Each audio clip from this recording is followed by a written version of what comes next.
ఎప్పటికెంచో మొక్కుండే పోరలకు తాతిలు కూడా రావట్టే పోయొద్దాం పారాదు.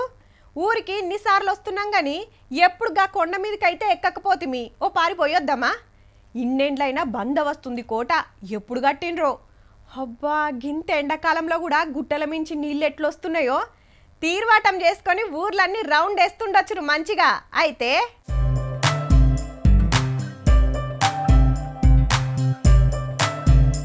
టూర్లు అంటే గుళ్ళు గోపురాలు పోతారు, వెనకటి కోటలు చూడాల్సిన జాగాలు తిరుగుతారు.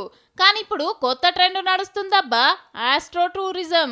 అంటే రాత్రిపూట సుక్కలు చూసి మురుసుడు అన్నట్టు. గందుకే పట్టణానికి దగ్గర పట్లున్న పల్లెలు, అమ్మమ్మ నాయనమ్మ ఊర్లకు పోతున్నారు. గాయంత దానికి అటువోడేందుకు బంగ్ల మీద బజ్జుంటే కాదా అనేరు. వెనకట మంచిగా యాప చెట్ల కింద చల్లటి గాలికి బజ్జోని సుక్కల్ని చూసుకుంటా మురిసేది. ఈ కాంక్రీట్ జంగల్లా గా సౌలత్ ఉన్నదా మరి? గందుకే పల్లెబాట వట్టి ఆస్ట్రో టూరిజం అంటున్నారు.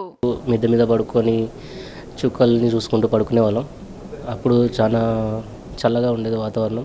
కానీ ఇక్కడ హైదరాబాద్లో ఇప్పుడు డస్ట్ పొల్యూషన్ వల్ల స్టార్స్ అంతా మంచిగా కనపడదు. ఇప్పుడు పొద్దంతా జాబులు బిజినెస్లు దందాలని ఉరుకుతుంటారాయే. రాత్రిపూట ఎప్పుడో ఇంటికి చేరితే ఆత్రమాత్రం ఓ ముద్ద తినుడు, ఫోన్లో చూసుకుంటా టైంపాస్ చేసుడు, అర్ధరాత్రి దాటినాక పండుడు, పొద్దుమాపు 4 గోడల నడపనే గడిచిపాయే జీవితం అంతా. ఇక ప్రకృతికి దగ్గర బతికేదెన్నాడు? అట్లా చల్లగాలికి మనసు నిమ్మలం చేసుకునేది ఇంకెప్పుడు. అమ్మమ్మ వాళ్ళ ఇంట్లో వాళ్ళు వెళ్ళినప్పుడు టెర్రస్ మీద పడుకునే వాళ్ళం సమ్మర్ హాలిడేస్ అప్పుడు. అప్పుడు స్టార్స్ అవి కనిపించేవి. లోకల్ విలేజెస్లో ఎక్కడైతే ట్రాఫిక్ తక్కువ ఉంటుందో అప్పుడు మళ్ళీ ఇది ఎక్స్పీరియన్స్ చేయడానికి ఉంటుంది. చేస్తే అప్పుడు చాలా చైల్డ్హుడ్ మెమరీస్ అన్నీ వస్తాయి. గట్లనే కొండలు గుట్టల ఏరియాలకు టూర్లకు పోతే క్యాంప్ ఫైర్ అని పెట్టి ఎంజాయ్ చేస్తుంటారు. టెంట్లు గుడారాలు వేసుకొని బజ్జుంటారు. ఏడా అంతా బిజీ బిజీ అని గడిపేటోళ్ళు తీర్వాటం దొరికినప్పుడు గిట్ల పోతే పానం కూడా మంచిగుంటదట. అంటే వ్యవసాయం కాంచి అన్ని వెనకట పోకడ పోతున్నారు. పాత పద్ధతులే పెయ్యికి మంచని ఎరక చేస్తున్నారు అన్నట్టు.